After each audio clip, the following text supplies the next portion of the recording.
My lovely students, welcome to Mathological. Let us start the session.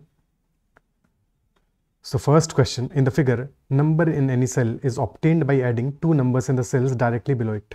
For example, 9 in the second row is obtained by adding the two numbers 4 and 5 directly below it. So what will be value of x minus y? Pause the video and try to solve it. So, number in any cell is obtained by adding two numbers in the cells directly below it.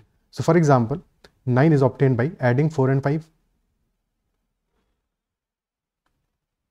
ठीक है. So similarly, 5 plus 2 will be 7 and 2 plus x, because x तो unknown है, 2 plus x value आ जाएगा. Similarly, y plus 4. Now y plus 4 plus 9, this will be y plus 13. 9 plus 7, 16. And 7 plus 2 plus x, 9 plus x. And hence 16 plus 9 plus x will be y plus 29. 16 plus 9 plus x will be y plus 29.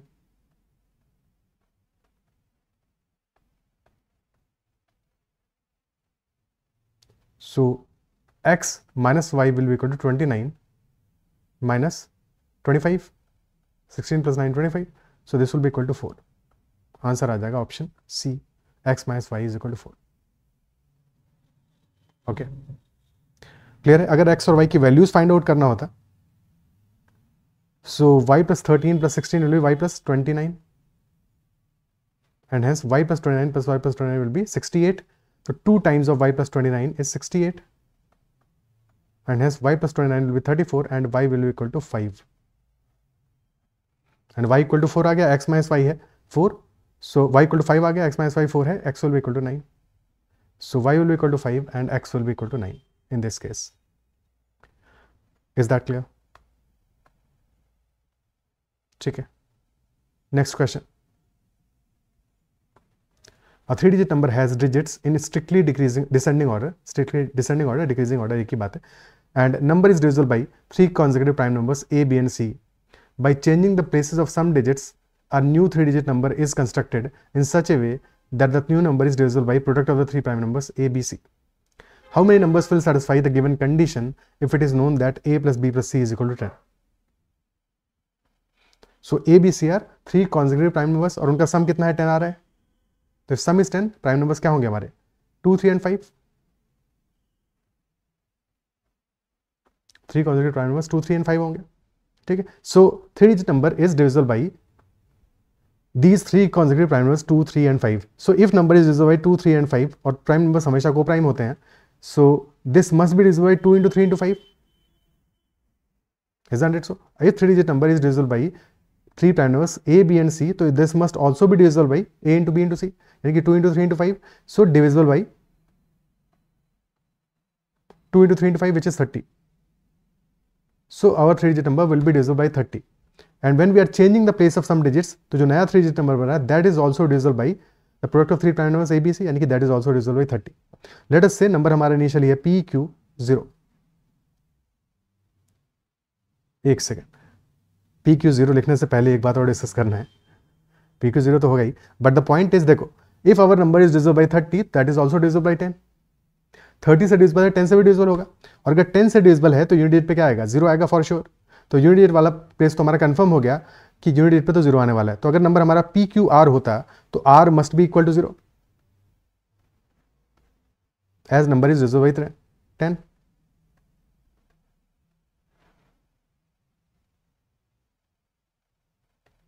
ठीक है. So number हमारा हो जाएगा PQ0 इस format में. And जब हम places change भी कर रहे हैं कुछ डिजिट्स का, तब भी क्या बन रहा है, अल्टीमेटली नंबर हमारा तब भी डिविजिबल बाय 30 है, यानी कि यूनिट पे तो फिर भी 0 ही आएगा. So even if we are changing places, तो हम प्लेसेस चेंज कर रहे हैं P और Q का, 0 तो अपनी जगह पे रहने वाला है and number is still divisible by 30. सो अगर PQ0 हमारा डिविजिबल बाय 30 है, सो दैट इंप्लाइज कि PQ0 बेसिकली क्या होगा, this number is equal to 100P plus 10Q plus 0. 100P plus 10Q हो गया, 10 कॉमन आ जाएगा, तो 10 इंटू 10P प्लस Q. ठीक है, 10 इंटू 10P प्लस Q, और 10P प्लस Q है, that is basically 2-digit number PQ. तो 10 से डिविजिबल है और 3 से डिविजिबल है, this must B 10p plus q must be divisible by 3, must be divisible by 3। और 3 का डिविजिबिलिटी रेशियो क्या होता है कि sum of digits is divisible by 3। तो 10p plus q is basically 2 digit number pq, और if pq is divisible by 3, if p plus q is divisible by 3। क्या ये क्लियर है?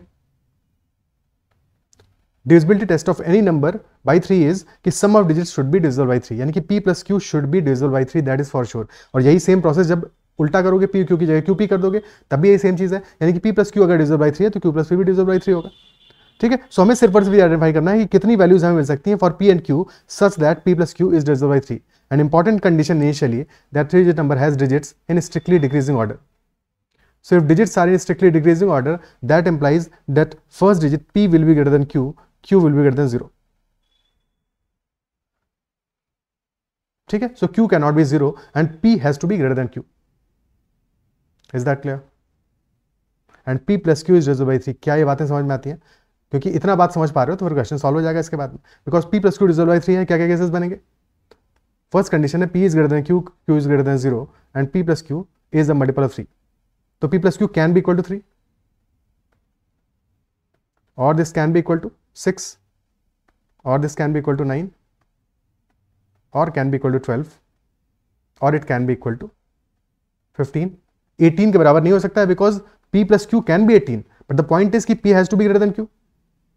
ठीक है, so if p has to be greater than q और अगर p plus q 18 होगा तो both must be 9, उससे कम में तो काम नहीं चलेगा, और दोनों 9 हो नहीं सकते because both cannot be equal, so no solution मिलेगा इक्वल टू 18 के केस में। p plus q equal to 3 करोगे तो कितने सॉल्यूशन मिलने वाले हैं? Since p has to be greater than q, तो p should be 2 and q should be 1, that is the only solution. Because p को 1 q को 2 कर दोगे तो p will be lesser than q, so there will be only one solution. p plus q equal to 6, start करो 5 और 1 से, p is equal to 5, q is equal to 1, because q 0 तो हो नहीं सकता, 5 1 से स्टार्ट किया, नेक्स्ट वैल्यू होगी 4 2, देन 3 3 आता, बट 3 और 3 इक्वल नहीं हो सकते, तो only 2 solutions in this case. p plus q is equal to 9, सो 8 और 1 से स्टार्ट करो, p is equal to 8, q is equal to 1, then decrease करते जाओ 7 2 6 3 5 4, so there will be 4 solutions. p plus q equal to 12, अब q equal to 1 पे तो p की value 11 आ जाएगी, जबकि हमारा p इज ऑल्सो डिजिट, तो मैक्सिमम 9 हो सकता है, तो p is equal to 9, q is equal to 3, 8 4 7 5, 3 values, p plus q is equal to 15, again same logic, तो हमारा 9 मैक्सिमम हो सकता है, 9 and 6 can be the values, 9 6 and 8 7, so 2 values for हमें। नंबर ऑफ सॉल्यूशंस कितने हो जाएंगे हमारे?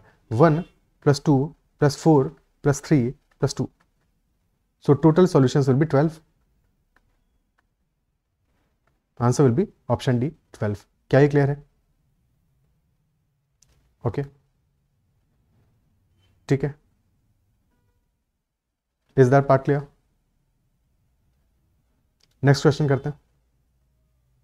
An empty tank can be filled with an inlet pipe in 12 hours, but since a leak was present at the bottom of the tank, it would take 20 hours to fill the tank.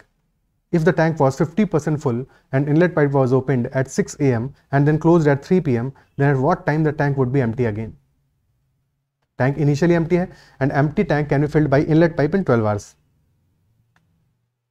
So inlet pipe can fill the tank in 12 hours.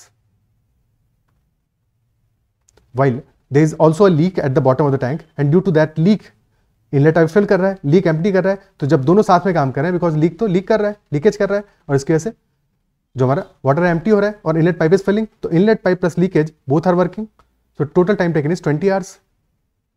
12 और 20 का LCM ले लो, LCM आएगा 60, let us say capacity of the tank is 60 litres, so if capacity of the tank is 60 litres, 12 hours में fill up हो रहा है, यानी कि 60 by 12, 5 litres per hour is filling capacity of inlet pipe. Second case में the leak is also working, 60 by 20, 3 litres per hour fill up हो रहा है, and this must be because inlet pipe तो अपना 5 लीटर्स पर आवर का काम कर रहा है, बट लीक इज एम्प्टिंग, तो 5 - 2 इज इक्वल टू 3, यानी कि लीक का एफिशिएंसी कितना हो जाएगा? Leak will be emptying at 2 litres per hour,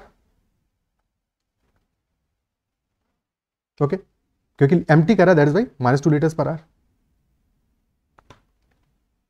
okay. और हमने एज्यूम क्या किया है? Capacity of the tank 6 litres assume किया है, Now in the second condition, if the tank was 50% full, already tank is 50% full, 50% full है यानी कि 30 liters water is already there, plus inlet pipe was opened at 6 AM and then closed at 3 PM. So at what time will the tank be empty again? अब leakage तो हमेशा सही है, ठीक है, 50% फुल था at 6 AM और तुमने इनलेट पाइप को ओपन किया at 6 AM, 6 AM से 3 PM तक नंबर ऑफ आवर्स कितने हुए हमारे? 6 + 3 9 hours.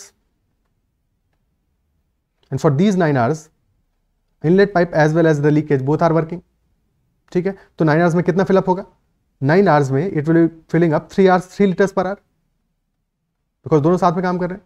तो 9 × 3 27, तो 30 + 27 57 liters. 57 liters will be capacity of the tank, or the tank will be filled up at 3 PM at 57 liters. अब इसके बाद में इनलेट पाइप को क्लोज कर दिया. Inlet pipe has been closed, but leak तो क्लोज नहीं हुआ, लीक तो काम कर रहा है, लगातार काम कर रहा है, ठीक है. So after what time will the tank B empty? Leakage की एफिशिएंसी है -2 liters per hour. So time taken to empty the tank will be 57/2.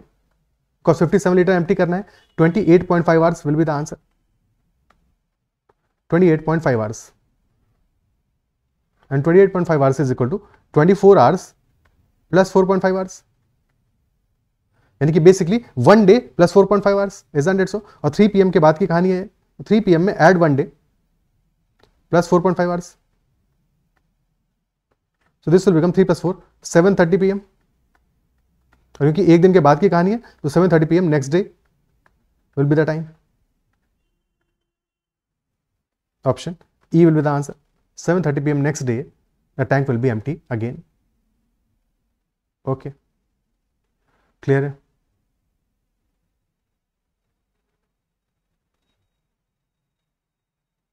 ठीक है.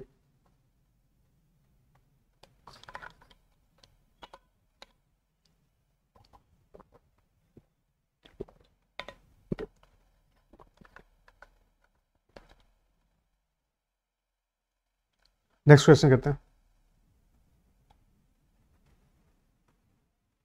David has an interesting habit of spending money. He spends exactly $X on the X day of the month. For example, he spends exactly $5 on the 5th day of the month. On a few days in a year, David noticed that his cumulative spending during the last 4 consecutive days can be expressed as 2 to the power n, where n is a natural number. So what can be the possible values of n? His cumulative spending during the last 4 consecutive days can be expressed as 2 to the power n, where n is a natural number. So what can be the possible values of n? Okay. So 2 to the power n अगर value है, या फिर सम of consecutive 4 days का maximum कितना हो सकता है, minimum कितना हो सकता है, एक रेंज निकाल लेते हैं, ठीक है. So since he is spending $X on the exact day, तो फर्स्ट डे पे कितना स्पेंड करेगा? फर्स्ट ऑफ अ मंथ पे he will be spending $1, second पे $2, थर्ड पे $3, फोर्थ पे $4. So these will be minimum values of 4 consecutive days. Isn't it so? Minimum value क्या हो जाएगा हमारा? 1 + 2 + 3 + 4 $10. Minimum possible sum of consecutive 4 days. Maximum कब आएगा?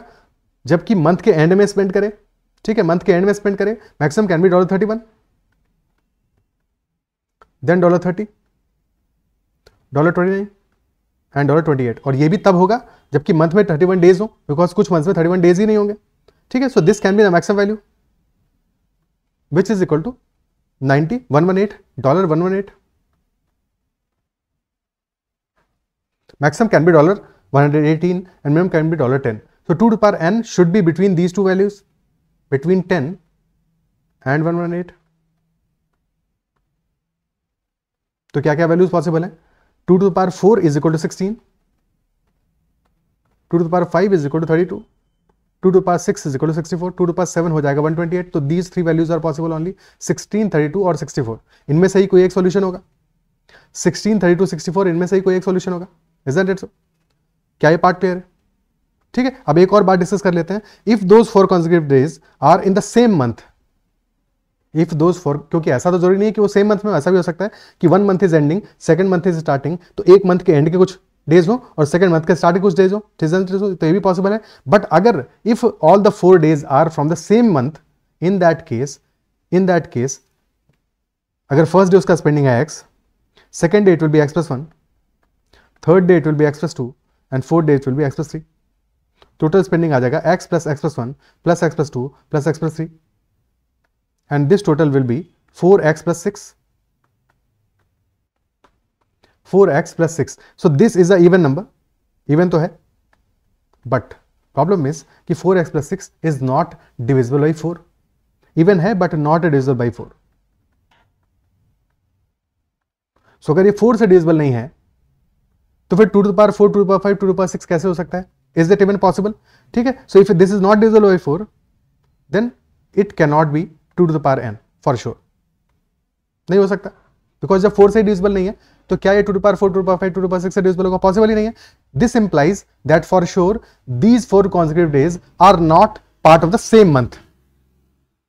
क्या ये अप्रिशिएट कर पा रहे हो कि these 4 consecutive days are not part of the same month, they must be part of the different months. यानी कि एक मंथ एंड हुआ, दूसरा मंथ स्टार्ट हुआ. ठीक है, एक मंथ एंड हुआ, दूसरा मंथ स्टार्ट हुआ. और अगर एक मंथ के एंड के डेज हैं तो last day could be 28, 29, 30, 31. These could be possible cases, isn't it so? तो अगर लास्ट डे में 28, 29, 30, 31 टाइप आ रहा है तो हमारा 2 to the power 4 वाला पॉसिबिलिटी तो खत्म हो गया. 16 cannot be possible sum, possible ही नहीं है. 32 और 64 में से कोई एक केस होगा. 32 और 64 में से कोई एक केस हो गया. दोनों केसेस हो सकते हैं डिपेंडिंग ऑन कि मल्टीपल वैल्यूज मिल रहा है, एक वैल्यू मिल रहा है. क्या ये बात क्लियर है? Okay, is that part clear? Because different same month के 4 डेज नहीं हो सकते. क्यों नहीं हो सकते? बिकॉज इवन तो हो रहा है बट डिविजिबल बाई 4 नहीं हो रहा है, और हमें चाहिए डिविजिबल बाई 4 क्योंकि 16, 32, 64 सम आना है तो डिविजिबल बाई 4 भी होना चाहिए, डिविजिबल बाई 8 भी होना चाहिए, तभी तो पॉसिबल है. बट वो केस ही नहीं है, यानी कि डिफरेंट मंथ्स के डेज होंगे. ओके, सो नाउ क्या क्या केसेस बन सकते हैं भाई? केस कुड बी कि मंथ एंड्स इन 28 और फिर नेक्स्ट मंथ स्टार्ट हो. ठीक है, 28 एंड देन 1 इस टाइप का हो कुछ कॉम्बिनेशन, या मंथ एंड्स इन 29 डेज. ठीक है, which is a leap year, और फेब का एंड है 29 एंड स्टार्ट्स इन 1 और 2. ठीक है, but 29 and 1 and 2 this is coming out to be 32. But problem ये तो 3 डेज है, 4 डेज नहीं है, और जैसे तुम 3 ऐड कर दोगे 35 हो जाएगा. 29 के केस में 1 to 3 दिस सम इज 35. और the case could be 28, 29 then month end हुआ, then 1 to 57 + 3 this is 60. Again not possible. तो 29 पे तो कोई केस बन नहीं रहा. अगर 28 पे एंड हुआ है तो 28 1 2 3 करोगे, सो दिस विल बी 6 + 28 34. एंड और इट कुड बी 27 28 1 2. ठीक है, सो दिस इज 55 + 3 58. यहां भी कोई कॉम्बिनेशन नहीं बन रहा. ठीक है, देखो 26, 27, 28 1 को चेक करने की जरूरत नहीं है, बिकॉज वहां से हमारा सम 64 तो नहीं बनेगा, 64 से बड़ा वैल्यू बनेगा, और हमें पता है नेक्स्ट वैल्यू जो बड़ा वैल्यू बनेगा इट कैनॉट बी 128. ठीक है, तो हमें 32, 64 में से ही कोई एक चाहिए. सो दैट इज वाई 26, 27, 28 को हम चेक नहीं करेंगे. हमें पता है या तो सम 34 आएगा या फिर 64 आएगा. 128 इज इम्पॉसिबल, आ ही नहीं सकता है, और 16 भी इम्पॉसिबल आ ही नहीं सकता है क्योंकि एक मंथ एंड हो रहा है, दूसरा स्टार्ट हो रहा है. So these are the only 2 possible cases. Okay, 28, 29 वाले केसेस तो एग्जॉस्ट हो गए. अब देखते हैं 30, अगर डे एंड हमारा मंथ एंड हो रहा है, 30 डेज का मंथ है, सो क्या केस बनेगा? 29, 30, 1, 2. सो दिस इज 59 + 3 62. ओके, 62 हो गया, सो नॉट द केस. और it could be 30, 1 2 3 which is 36. Again not the case. So 31 वाला केस देखते हैं. 31, 30, 1 2. This is 6 coming out to be 64. So this is precisely the case. ठीक है, और या फिर केस हो सकता है हमारा 31, 1 2 3 which is 37. So not the case. So there is only one case possible when there is a 31 days month, 30 + 31 + 1 + 2, and that is coming out to be 64. Question is asking what can be the possible values of n. So n का possible value यहाँ पे क्या हुआ? 2 to the power 6 हुआ. So n is equal to 6 हो गया. Option B will be the answer. Is that clear? ठीक है.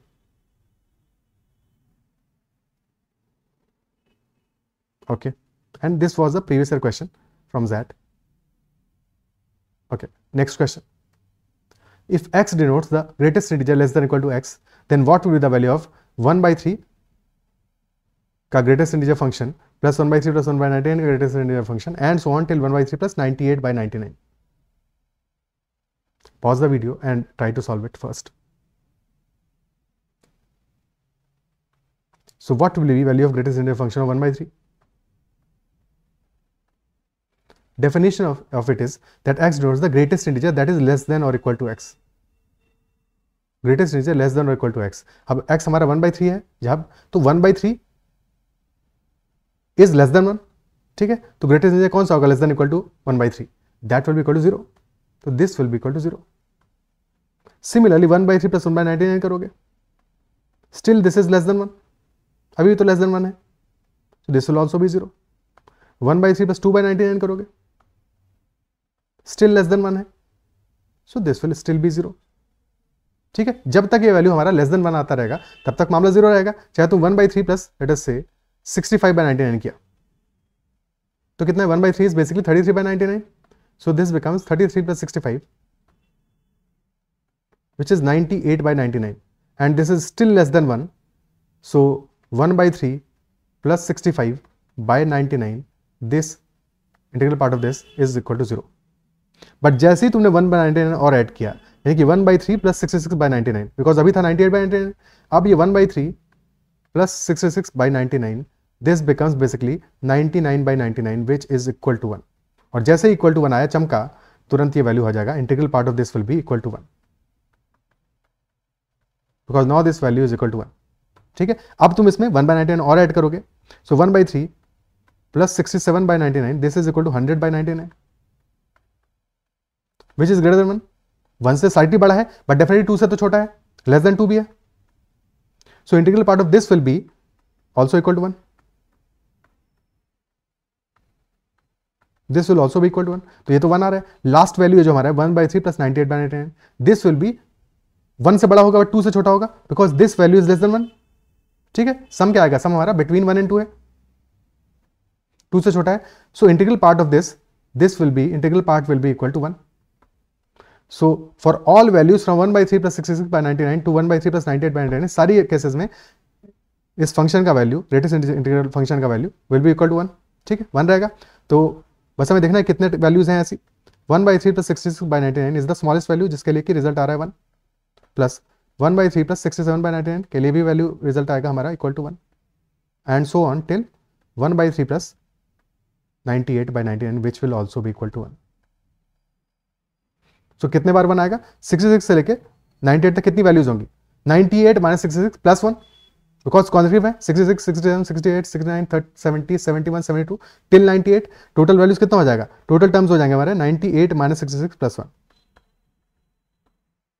या 98 माइनस 65 कर दोगे, that will come out to be equal to 33. Number of terms है 33 और सबकी वैल्यू है 1, तो answer will be 33 into 1 and hence 33 will be the answer. Option B will be the answer. क्या ये क्लियर है? Is this part clear?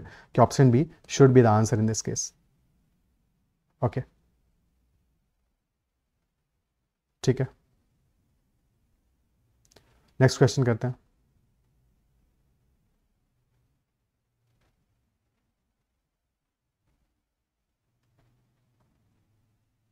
Now the question is same question but थोड़ा सा ट्विस्ट है. If x denotes the greatest integer less than equal to x, then find the sum of first 20 terms of the series. First term है 1/3, second term है 1/3 plus 3/99, third is 1/3 plus 8/99, fourth है 1/3 plus 15/99 and fifth है 1/3 plus 24/99 and so on to first 20 terms का sum क्या आएगा? Pause the video and take your time in this question. First of all पहले हमें क्या करना पड़ेगा? First step is to find out the general term of the series. General term find out करना है कि क्या होगा, बिकॉज पहले वाले केस में तो आसान था, सारे टर्म्स कॉन्सेक्यूटिव थे. 1/99, 2/99, 3/99, 4/99, तो हमको सारे केसेस दिख रहे थे क्लियरली. ठीक है, यहाँ पे हमें 20 टर्म्स फाइंड आउट करने हैं. हमें लास्ट टर्म पता भी नहीं है, पता लगाना पड़ेगा लास्ट टर्म का वैल्यू आएगा क्या, और वो तो हमें कब पता चलेगा? जबकि जनरल टर्म हम फाइंड आउट कर पाए इस सीरीज का. किस सीरीज का? ये जो सीरीज हमारा बन रहा है 3/99. देखो नीचे बेस तो सेम है सब में. 3 से गए 8 पे, 8 से गए 15 पे, 15 से गए 24 पे. So you have to find out this general term, क्योंकि ये टर्म फाइंड आउट कर दिया, बाकी सब कुछ तो कांस्टेंट है. ठीक है, सो देखते हैं. First term comes out to be 3. अच्छा, ये पहले वाले ब्रैकेट में ये वैल्यू आ नहीं रही है. ठीक है, पहले वाले ब्रैकेट में वैल्यू आ नहीं रही, पहले पैटर्न फाइंड आउट करते हैं. तो 3/99 या 3 then 8 then 15 then 24. So 3 + 5 is 8, 5 + 7 is 15 और 15 + 9 8 plus 7 is 15, 15 plus 9 is 24. Isn't it so? ठीक है, या फिर we can say 3 is equal to 1 into 3, 8 is 2 into 4, 15 is 3 into 5 and 24 is 4 into 6. यही तो बन रहा pattern, 1 into 3, 2 into 4, 3 into 5, 4 into 6. ठीक है, ओके. और 3 हमारा वैल्यू आ रहा है सेकेंड टर्म में. This is term number 1, this is term number 2, this is term number 3, this is term number 4, this is term number 5. तो टर्म नंबर 2 में value आ रहा है 1 into 3 और टर्म नंबर 1 में बेसिकली 1/3 प्लस 0/99 भी कह सकते हैं इसको. Isn't it so? वैल्यू 0 आ रहा है. ठीक है, so this is 1 into 3. So if 1 is equal to n, 3 will be n plus 2. But since this is second term, ये बात हम कर रहे हैं सेकेंड टर्म की वैल्यू की, सेकेंड टर्म की वैल्यू की बात कर रहे हैं. So this 1 will be 2 minus 1. ठीक है, this could be written as 2 minus 1 into 2 plus 1. Then this is third term. So 8 will be 3 minus 1 into 3 plus 1.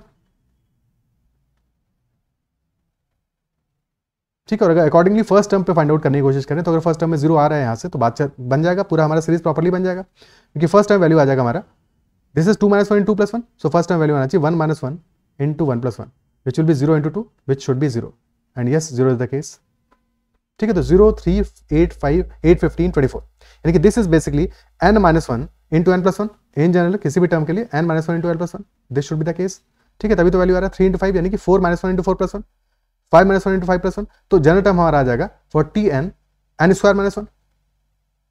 ठीक है, n square minus 1 आ जाएगा न्यूमरेटर की वैल्यू. सो जनरल टर्म हमारा आ गया series का, इस पूरी सीरीज का जनरल टर्म आ जाएगा equal to 1/3 plus n square minus 1 upon 99. क्या ये बात अप्रिशिएट कर पा रहे हो? ठीक है, हमने क्या किया, इस पूरे के पूरे सीरीज में जितने भी टर्म्स गए थे, in all the terms 1/3 was constant, divide by 99 was constant, plus के बाद वाले टर्म में जब न्यूमरेटर है बस वही चेंज हो रहा है 3, 8, 15, 24, और ये सेकंड टर्म से स्टार्ट हो रहा है, फर्स्ट टर्म में तो मेंशन नहीं है, यानी फर्स्ट टर्म में 0 रहा है, 0 है. ठीक है, तो पहले हमने सेकंड टर्म से देखा 3, 8, 15, 24 एंड सो ऑन, उसका पैटर्न एनालाइज करने की कोशिश किया. सो 3 is 1 into 3, 8 is 2 into 4, 15 is 3 into 5, 24 is 4 into 6, यानी कि 1, 2, 3, 4 कॉन्जिक्यूटिव नंबर्स हैं, और फिर 2 ऐड करके 3, 4, 5, 6 those are also consecutive numbers. ठीक है, तो या तो हम लिख सकते थे n into n plus 2, but since this is second term so 1 should B, second term में 1 आ रहा है यानी कि this is n minus 1. Isn't it so? और फिर तुम 2 ऐड करो तो n minus 1 plus 2 will be n plus 1. Is that clear? देखो सबसे पहले मैंने देखा 1, 2, 3, 4 the first terms of the product they are consecutive. These are consecutive. ठीक है, और 1 आ रहा है सेकंड टर्म में तो 1 should be equal to n minus 1. ठीक है, this is equal to n minus 1. और फिर नेक्स्ट टर्म क्या आ रहा है हमारा 1 plus 3, 1 plus 2 that is equal to 3, तो n minus 1 plus 2 that will be equal to n plus 1. That is how we found out general term of the series. Okay, और इसके बाद चेक कर लिया फर्स्ट टर्म पे भी वो चीज़ काम कर रही है कि नहीं काम कर रही है. अगर नहीं काम करती तो फर्स्ट टर्म पे उस चीज़ को अप्लाई नहीं करते, बट सेकंड टर्म से आगे उसको वैसे ही कंटिन्यू रखते. ओके, सो वहाँ पे फर्स्ट टर्म पे भी काम कर रहा था, फर्स्ट टर्म पे बिकॉज n minus 1 0 हो जाएगा, 1 minus 1 0 हो जाएगा, और जनरल टर्म हमारा आ गया 1/3 प्लस n square minus 1/99 का इंटीग्रल पार्ट लेना है हमें. ओके, अब देखो कुछ केसेस आएंगे जहाँ पे कि वैल्यू 0 आने वाला है, ये तो पक्की बात है. कुछ केसेस में वैल्यू 1 आएगा, जैसे कि पीछे वाले केस में आया, कुछ केसेस में वैल्यू 2 आएगा. अब हमें देखना है कि कौन से ऐसे केसेस होंगे, कहाँ पे 0 आएगा, कहाँ पे 1 आएगा, कहाँ पे 2 आएगा. ठीक है, इज दैट क्लियर? क्या यहाँ तक बात समझ में आती है? अब आगे कंटिन्यू करें इसको. ठीक है, सो जनरल टर्म हमें मिल गया 1/3 प्लस n square minus 1/99. अब फ्रेश पेज पे चलते हैं. So general term is equal to 1/3 plus n square minus 1/99. Okay, so first case will be case number 1 when this inside value is less than 1. ठीक है, when this inside value is less than 1. Okay, and if that is less than 1 तो हमारा integral part क्या आएगा, 0 आएगा, यानी कि first case में 0 आ रहा है, सेकंड केस में भी 0 आ रहा है. इनफैक्ट जितने भी वैल्यूज लिखे हैं सारे केस में इंटीग्रल पार्ट 0 ही आएगा, जितने भी मेंशन्ड है. टोटल 20 सब में 0 नहीं आएगा, बट जो मेंशन्ड है उनमें 0 आ रहा है. ठीक है, सो 1/3 plus n square minus 1/99 this should B less than 1. 1/3 को राइट हैंड साइड पे लेके चल जाओ, 1 minus 1/3 विल बी 2/3, तो n square minus 1/99 this is less than 2/3. And 2/3 can be written as, क्योंकि 99 है हमारा डिनोमिनेटर में, तो वहाँ 2/3 को कंपेरेबल करा दो, यानी कि मल्टीप्लाई कर दो 33 से न्यूमरेटर डिनोमिनेटर को. So n square minus 1/99 this should be equal to 66/99. which implies that n square should be less than 67. So if n square is less than 67, 1 by 3 plus n square minus 1 by 99 will be less than 1, यानी कि हमारा जो integral part है वो 0 हो जाएगा जब तक कि n square is less than 67. और n क्योंकि नेचुरल नंबर है, so if n is equal to 8 तो even 8 square is less than 67. But जैसे ही n इज इक्वल टू 9 हो जाएगा तो 9 square is not less than 67. यानी कि for n is equal to 1 to 8, यानी कि फर्स्ट टर्म से लेकर 8th टर्म तक सारे के सारे टर्म्स का रिजल्ट आएगा 0, इंटीग्रल पार्ट आएगा 0. क्या क्लियर है? Because till n is equal to 8 n square is less than 67. Okay, clear है? तो from term number 1 to term number 8, result of the integral part will be 0. Okay. Second case, term number 9 से अब value 1 से बड़ा हो जाएगा. ठीक है, तो for term number 9 value will equal to 1.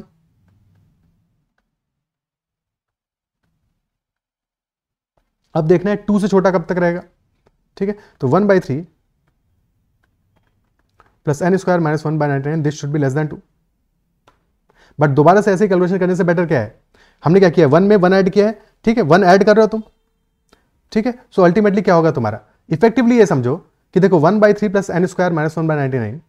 ठीक है, this is exactly equal to 1. कब इक्वल टू 1 आ रहा है, this is equal to 1 n square minus 1 by 99, this is equal to 2 by 3. Isn't it so? 1 by 3 plus n square minus 1 by 99 equal to 1 कब होता है, when n square minus 1 by 99 is equal to 2 by 3. Isn't it so? Which is equal to 66 by 99. So when n square is equal to 67, when n square is equal to 67, then this is equal to 2 by 3. अब next time जब इसको 1 और add कर दो, यानी 5 by 3 हो जाएगा, जब तब 5 by 3 plus 1 by 3 will be equal to 2. ठीक है, तो लेस देन 2 हमें चाहिए, बट इक्वल टू 2 वाला केस देख लो.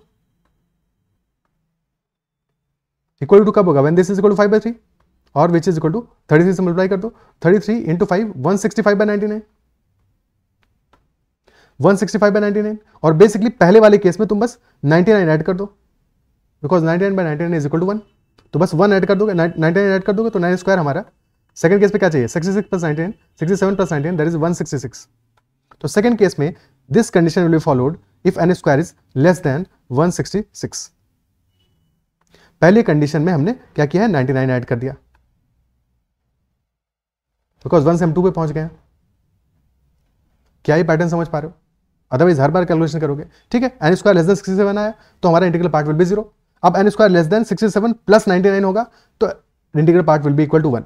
ठीक है, जो कि 9 में होगा, 10 में होगा. n स्क्वायर लेस देन 166 कब तक आएगा, 12 स्क्वायर इज 144. तो yes, this is less then 166. 13 square is 169 which is greater then 166. तो यानी कि 12 स्क्वायर तक का ही मामला बनेगा हमारा. तो n इज इक्वल टू 9, यानी टर्म नंबर 9 से लेके टर्म नंबर 12 तक integral part this will be equal to 1.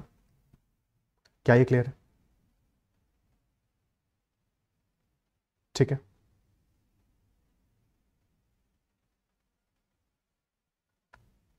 अब सिमिलर थर्ड केस लेते हैं. थर्ड केस जबकि हमारा integral part will be equal to 2.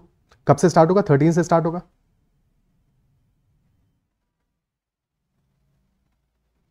Integral part is equal to 13 से स्टार्ट होगा. और अब इन स्क्वायर क्या चाहिए हमें, less than 1 by 3 plus n square minus 1 by 99. This should B less then 3. Basically 2 से 3 के बीच में होगा. ठीक है, बट क्या करोगे, लिमिट लगाओगे, n square should be less then 166 plus 99.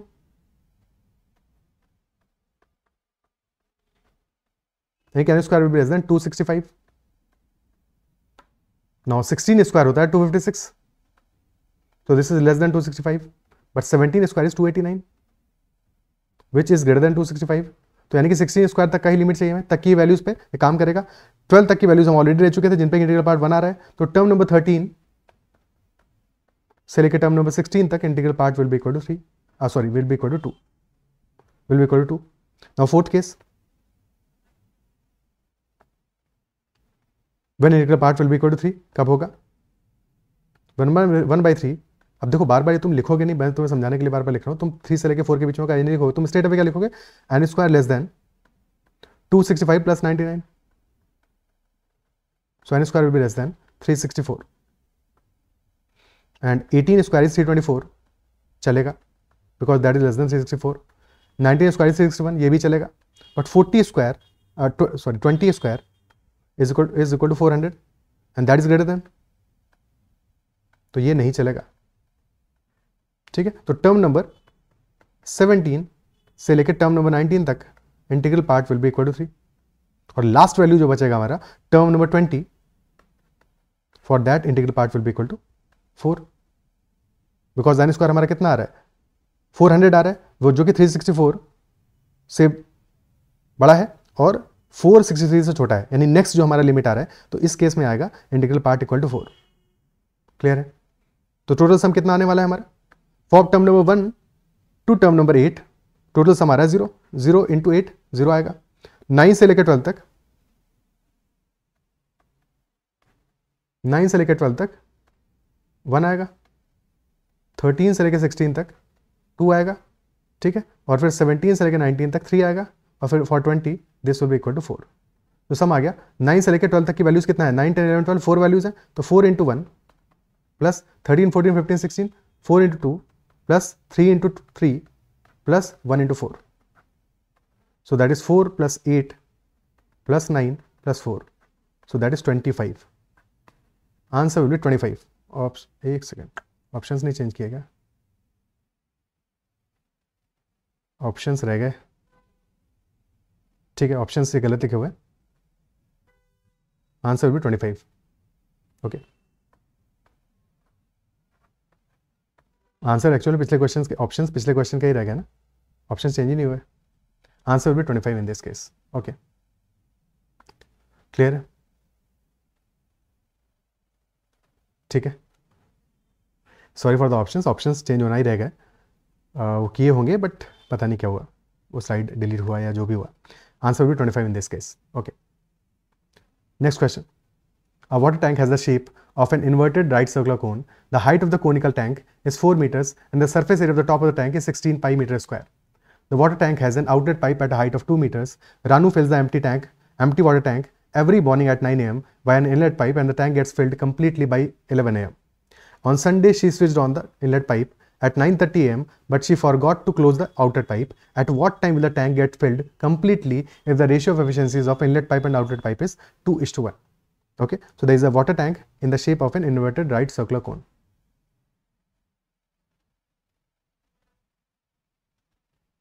ठीक है, the height of the conical tank is 4 meters, so this height is 4 meters, and surface area of the top of the tank is 16 pi meter square. So surface area of the top of the tank is 16 pi meter square. So pi r square, this is 16 pi, यहाँ से r कितना आ जाएगा, radius आ जाएगा equal to 4. The water tank has an outlet pipe at a height of 2 meters. Total height है 4 meters की, but there is outlet pipe at a height of 2 meters. ठीक है, so at a height of 2 meters, which is at the half the height, there is outlet pipe.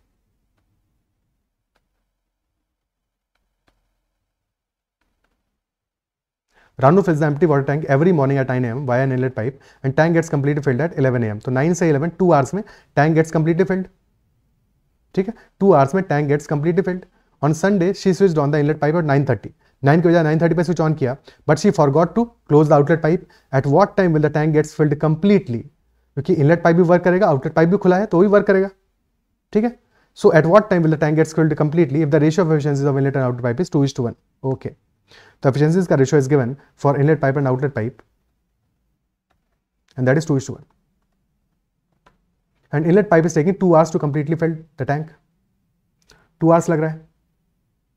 ठीक है, okay. Time taken is 2 hours by inlet pipe.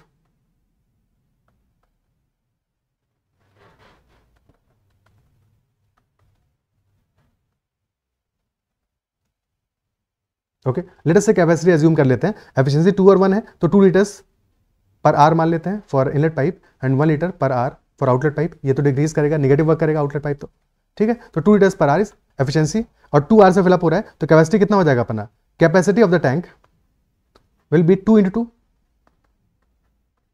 Because 2 आर से fill up कर रहा है और 1 आर फिलअप कर रहा है 2 लीटर्स, तो 4 litres will be capacity.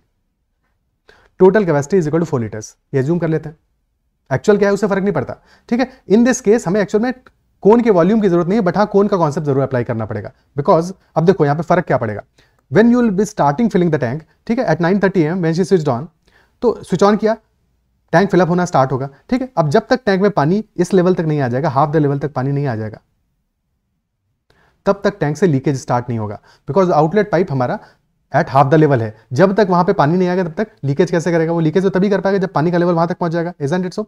So as long as water level is not up to this height, up to 2 meters height, leakage will not start, ठीक है। तो leakage will only start, leakage और basically outlet pipe will start working when water level is at 2 meters. कितना गंदा लिखा हुआ है। When water level is at 2 meters.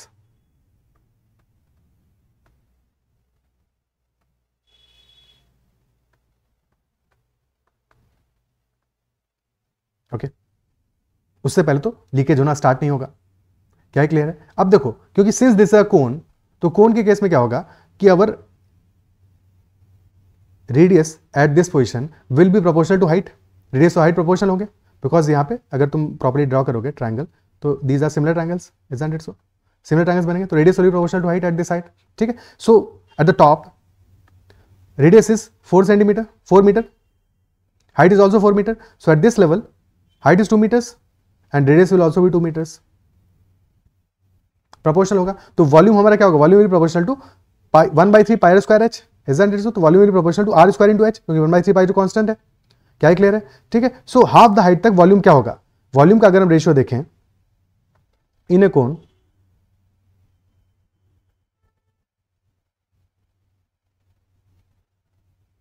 so total volume divided by volume up to half the height, तो height हमारी, if this height is 1 unit, this height is 2 units, ठीक है, 1 unit और 2 unit है, और सिमिलरली रेडियस भी हमारा 1 unit और 2 unit होगा।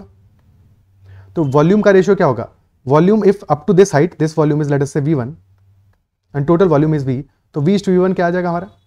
ठीक है, दैट विल बी, V हमारा टोटल है 2 क्यूब और V1 हो जाएगा 1 क्यूब, सो 8:1 का रेशियो आ जाएगा वॉल्यूम का। क्या ये बात समझ पा रहे हो? ठीक है। अगर हम अपने प्रेजेंट केस में भी देखें, अगर एक्चुअल वैल्यूज के साथ भी देखना चाहो, तो एक्चुअल वैल्यूज क्या रहा हमारा? 2 and 2 फॉर द स्मॉलर कोन, और लार्जर कोन के लिए आ रहा है 4 और 4, तो वॉल्यूम क्या हो जाएगा? Volume for the larger cone V will be equal to 1/3 pi r square h, यानी कि 4 स्क्वायर into 4, so that will be 32 pi/3, and for the smaller cone V1 will be 1/3 pi into radius at 2, तो 2 square into 2, so that will be 4 pi/3। Ratio निकालोगे 8:1 ही आएगा। तो actual values की हमें जरूरत नहीं है इस क्वेश्चन में, हमें क्या करना है? सिर्फ और सिर्फ रेशियो से सॉल्व करना है, 8:1 रेशियो हो जाएगा, ठीक है। सो जब हमारा टोटल अगर कैपेसिटी 8 यूनिट्स है, तो अगर 1 यूनिट भी फिलअप हो गया, तो 1 यूनिट फिलअप होने के बाद में लीकेज होना स्टार्ट होगा, बिकॉज 2 meters की हाइट पे पानी पहुंच जाएगा, तो उसके लिए 1 यूनिट फिलअप करना पड़ेगा। टोटल हमारा 8 यूनिट्स है, ठीक है। हमने कैपेसिटी माना है अपना 4 लीटर्स, तो कैपेसिटी अगर 4 लीटर्स है, तो अगर 0.5 लीटर्स जब फिलअप हो जाएगा, total is 4 litres, so 1/8 will be 0.5 litres, ठीक है। सो 1/8 फिलअप हो जाएगा। After that leakage pipe will start working, outlet pipe will start working, और इसमें टाइम कितना लगेगा? 1/8 फिलअप होने में, टोटल फिलअप होने में टाइम लग रहा है हमारा 2 आवर्स का, तो 1/8 फिलअप होने में कितना टाइम लगेगा? 2 आवर्स इंटू 1/8, इजंट इट सो? या फिर कैपेसिटी है 4 लीटर्स की हमारी, 1/8 इज 0.5 लीटर्स, एफिशिएंसी है 2 इनलेट पाइप का, तो for 1/8 tank time taken will be 0.5 divided by 2, so that will be 1/4 hour, which is 15 minutes, 15 minutes, ठीक है। फॉर नेक्स्ट 7/8 कितना होगा? For next 7/8 tank, now the capacity remaining to be filled is 3.5 liters, but अब efficiency कितना हो जाएगा? 2 for the inlet pipe and 1 for the outer pipe, now both are working, तो 2 - 1 will be equal to 1, so now the efficiency will be 2 - 1, 3.5 by 1, 3.5 hours लगेगा time, 15 minutes plus 3.5 hours, total time will be 15 minutes plus 3.5 hours, okay. क्या clear है? तो हमारा total time आ जाएगा 3.5 hours plus 0.25 hours, 3.75 hours या 3 hours and 45 minutes, so 3 hours and 45 minutes will be total time,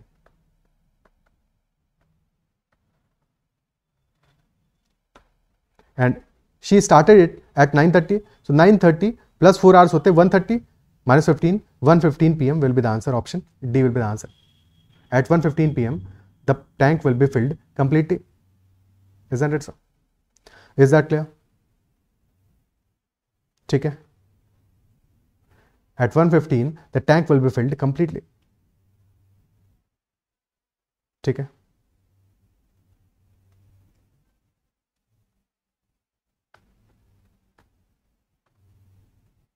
next question करते हैं. Find the product of all the values of 3 to the power x plus 2 such that values of x satisfy the following equation. Log of 18 minus 3 to the power x on the base 3 is equal to 3 minus x. Log of 18 minus 3 to the power x, this on the base 3, this is equal to 3 minus x. Okay, so if log of a on the base b, this is equal to c मान लेते हैं. So by definition b to the power c is equal to a. ये तो मतलब होता है log का. तो similarly base 3 to the power 3 minus x will be equal to 18 minus 3 to power x. तो 3 to the power 3 minus x, this is equal to 18 minus 3 to power x. कोई दिक्कत, ठीक है. और 3 to power 3 minus x can also be written as 3 to the power 3 into 3 to the power minus x. So basically this becomes 3 to the power 3 which is equal to 27 divided by 3 to the power x which is equal to 18 minus 3 to the power x. 27 by 3 to the power x is equal to 18 minus 3 to the power x. क्या है, clear है? ठीक है, is that part clear? Multiply कर दो 3 to the power x से, तो 27 becomes equal to 18 into 3 to the power x into 3 to the power x minus 3 to the power x whole squared. So expression हमारा बन गया 3 to the power x whole square minus 18 into 3 to the power x plus 27. This is equal to 0. Okay, अब यहाँ पे values क्या आने वाली 3 to the power x की, वो इंपॉर्टेंट नहीं. हमारा पर्पस क्या है? To find out product of all the values of 3 to the power x plus 2. Product of all the values of 3 to the power x plus 2. Okay, so if we let us assume कि let 3 to the power x is equal to y. y मान लेते हैं. So this will become y square minus 18y plus 27. This is equal to 0. ठीक है, और this will be sum of the values of y, sum, and this will be product of values of y. Is that it so? और 3 की power x को हमने y माना है, तो y की वैल्यूज का सम क्या है? 18, प्रोडक्ट क्या है? 27. तो if roots are y1 and y2, अगर रूट्स है हमारे y1 and y2, so y1 plus y2 will be equal to 18 and y1 into y2 will be equal to 27. Okay, और 3 पावर x को अगर हमें y माना है तो वैल्यूज क्या आ जाएगी हमारी? Product of all the values of 3 power x plus 2. सो जब पहली वैल्यू आएगी हमारी, that will be 3 power x की पहली वैल्यू. अगर हमारा y1 आ रहा है तो y1 plus 2 will B first value 3 power x plus 2, और सेकंड वैल्यू हो जाएगा y2 प्लस 2. यही तो होगा. क्या है, क्लियर है? 3 पावर x का हमें दो वैल्यूज देगा, एक y1 एक y2. Isn't it so? अब इसको ओपन कर लो ब्रैकेट को, तो y1 into y2 plus 2 times of y1 plus y2 plus 4. So we need to find out this value as such. y1 into y2 पता है, y1 प्लस y2 पता है, answer आ जाएगा. सो this will y1 into y2 is 27. तो 27 plus 2 into 18 plus 4. 27 plus 36 is 63 plus 4 67. This will be the answer. 67 will be our answer. Option E will be the answer. 67. क्या है, clear है?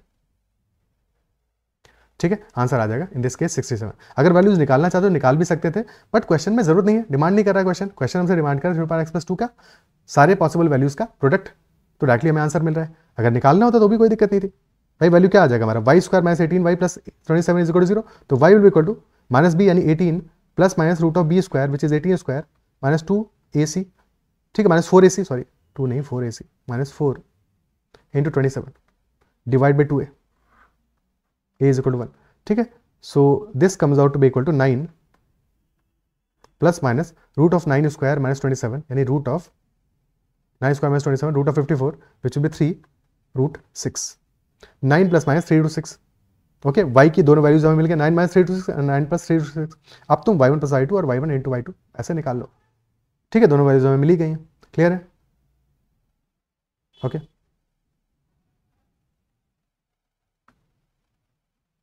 Next question. If a to the power log of x on the base b whole squared minus 5 times x to the power log of a on the base b plus 6, this is equal to 0 and a is greater than 1, b is greater than 1 and a is not equal to b, तो value of x क्या हो सकता है? what can be value of x? Now this value is a to the power log of x on the base b.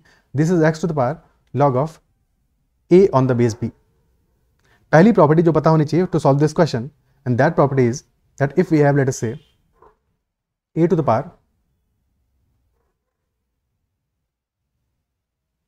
log of x on the base b and other number is x to the power log of a on the base b.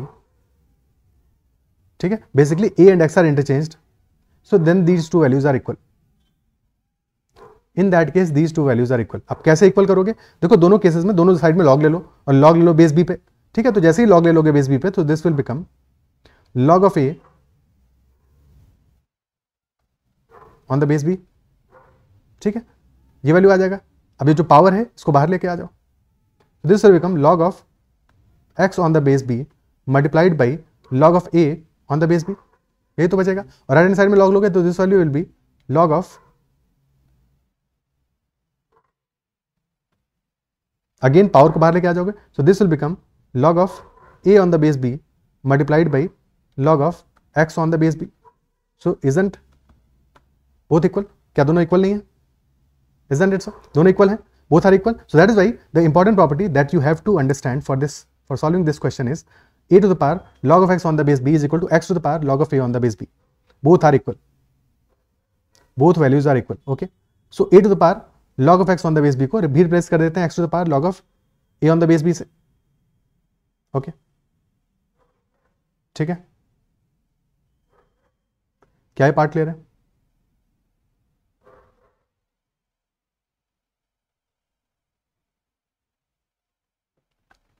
So we can write this as x to the power log of a on the base b whole squared minus 5 times x to the power log of a on the base b plus 6. this is equal to 0. अब इस पूरे के पूरे expression को y मान लेते हैं, x to the power log a on the base b. So this becomes y square minus 5y plus 6. this is equal to 0. So this will be y minus 2 into y minus 3. this is equal to 0. यानी कि y can be equal to 2 और 3. या तो y की value 2 आएगा या फिर 3 आएगा, क्योंकि प्रोडक्ट 0 है तो कोई एक वैल्यू 0 होगा. तो y can be equal to 2 और 3. और y हमारा था x to the power log of a on the base b. तो x to the power log of a on the base b can be equal to 2 और x to the power log of a on the base b this will equal to 3. है कि नहीं?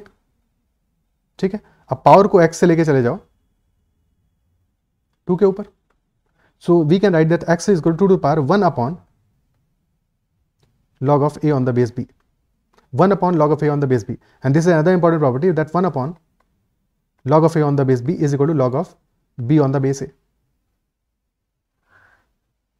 So s becomes equal to 2 to the power log of b on the base a. But क्या option में given है? log of b on the base a नहीं mentioned है. ठीक है, नहीं मेंशनड है, तो इसका एक और फॉर्मेट हो सकता था. क्या फॉर्मेट हो सकता था कि 2 और b को हम इंटरचेंज कर देते. तो this can also written as b to the power log of 2 on the base a. But क्या ये ऑप्शन में मेंशनड है? ये भी मेंशन नहीं है. तो अब यही सेम चीज करते हैं if y is equal to 3 पे. ठीक है, so we can also write that x is equal to 2 to the power 3 to the power, sorry, 3 to the power 2 का वाला केस तो हो गया अपना. x will be equal to 3 to the power 1 upon log of a on the base b which will be 3 to the power log of b on the base a.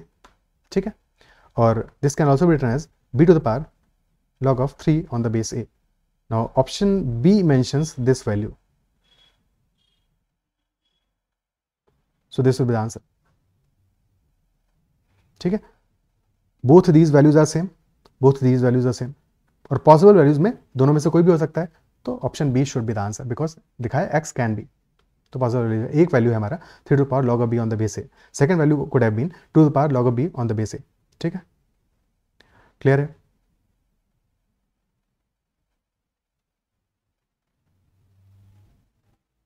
अच्छा, B हो सकता है, ए नहीं होगा आंसर बिकॉज ए अगर इनमें से कोई मैच कर रहा होता तो भी आंसर पॉसिबल होता. ये आंसर नहीं हो सकता. सिमिलरली सी भी नहीं हो सकता है because B to the power में log of 2 on the base A होता है, log of 3 on the base A होता है, तो सी तो नहीं आंसर हो सकता है. 2 की पावर में देखोगे तो log of b on the base A होगा, log of a on the base भी थोड़ी होगा, तो डी भी आंसर नहीं होगा, और सिमिलरली ई भी आंसर नहीं होगा. ठीक है, okay.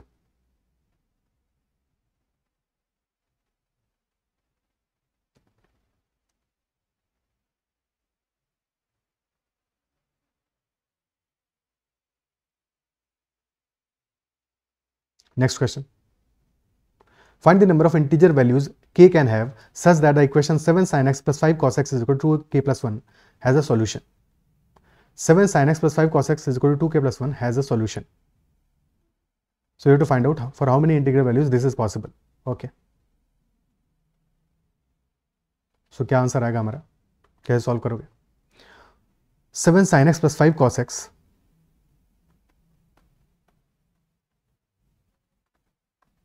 this is equal to 2k plus 1. Now, if you have seen the session on trigonometry, then we have discussed there that a sin x plus b cos x का maximum value क्या हो सकता है? Maximum value will be square root of a square plus b square, and minimum value of this expression is minus of square root of a square plus b square. इसके बीच में ही value होगा a sin x plus b cos x का, ठीक है. सो क्या range हो सकता है? रेंज निकाल लेते हैं इसका. 7 sin x plus 5 cos x, maximum value will be square root of 7 square plus 5 square. So square root of 49 plus 25 which is square root of 74. और 8 स्क्वायर आता है हमारा इक्वल टू 64, 9 स्क्वायर आता है 81. तो दोनों के बीच में 8 और 9 के बीच में वैल्यू होगा, ठीक है. रफली मान लेते हैं, लेट अस से दिस वैल्यू इज 8.6, क्योंकि हमारा सारा काम इंटीजर में हमें करना है. तो 8.6 वैल्यू हमने मान लिया, ठीक है. मैक्सिमम वैल्यू आ जाएगा 8.6, मिनिमम आ जाएगा हमारा equal to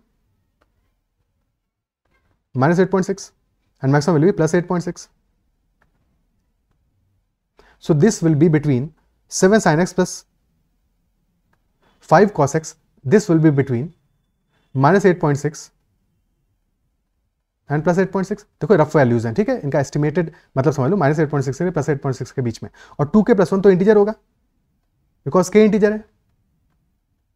this will B integer, और क्योंकि k इंटीजर है तो 2k इवन होगा. और अगर 2k इवन है 2k plus 1 will be odd. 2k plus 1 will be odd, ठीक है. 2k plus 1 ऑड हो जाएगा. तो 7 sin x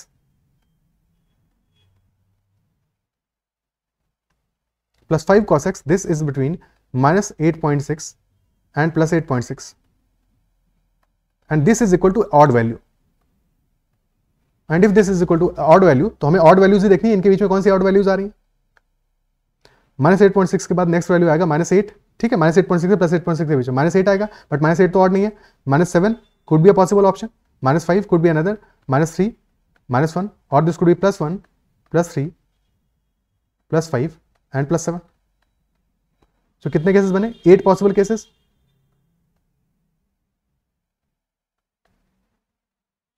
और क्योंकि 2k + 1 है तो हर एक केस में हमें k की वैल्यू इंटीजर मिलेगी.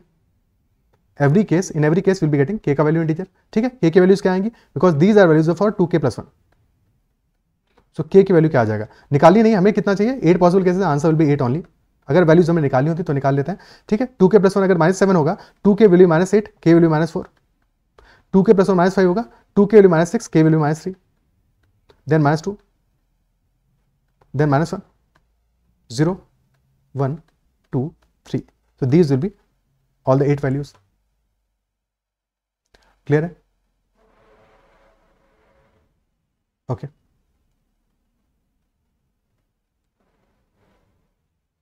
Option C, 8 will be the answer in this case.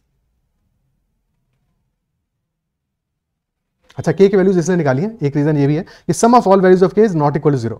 ये ध्यान देना है, ठीक है, कि बिल्कुल सिमेट्रिकल केस है हमारा. बट 2k + 1 हमारा -7, -5, -3, -1, +1, +3, +5, +7 है. k की वैल्यूज आ रही है -4, -3, -2, -1, 0, 1, 2, 3. तो k की वैल्यूज का सम करोगे, that will not be equal to 0, that will be equal to -4.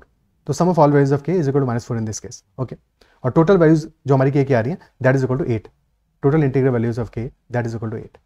क्या ये क्वेश्चन समझ में आता है? Okay. So that is all about this session.